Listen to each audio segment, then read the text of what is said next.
आज महाराष्ट्रात कोल्हापूरच्या छत्रपती शिवाजी महाराजांच्या पुतळ्याच्या अनावरणाच्या वेळेला सन्माननीय काँग्रेसचे नेते राहुल गांधी यांनी आरक्षणाच्या बाबतीतली जी भूमिका मांडली ही मला वाटतं की शरद पवारांनी ओढलेल्या रीला री आहे। आम्ही सत्तेत आलो तर आरक्षणाची मर्यादा वाढवू, जे कदापि शक्य नाही ते त्यांनी पुन्हा एकदा शरद पवारांच्या पावलावर पाऊल ठेवून पुन्हा बोलले आणि आता फक्त त्याच्यावर उद्धव ठाकरेंचं शिक्कामोर्तब होणं बाकी आहे।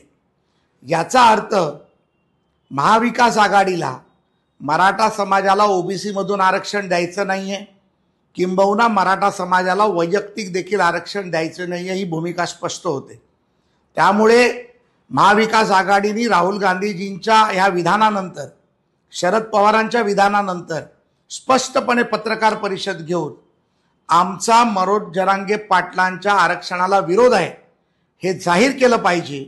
आणि माझी मनोज दादाला देखील मागणी आहे की राहुल गांधींची आणि माननीय शरद पवार साहेबांची जी भाषा आहे की आम्ही केंद्रामध्ये आरक्षण मर्यादा वाढवू आणि त्यातून आरक्षण देऊ, यावर मनोज दादांनी जाब विचारला पाहिजे, ही माझी मागणी मनोज दादाकडे आणि महाविकास आघाडीकडे आहे।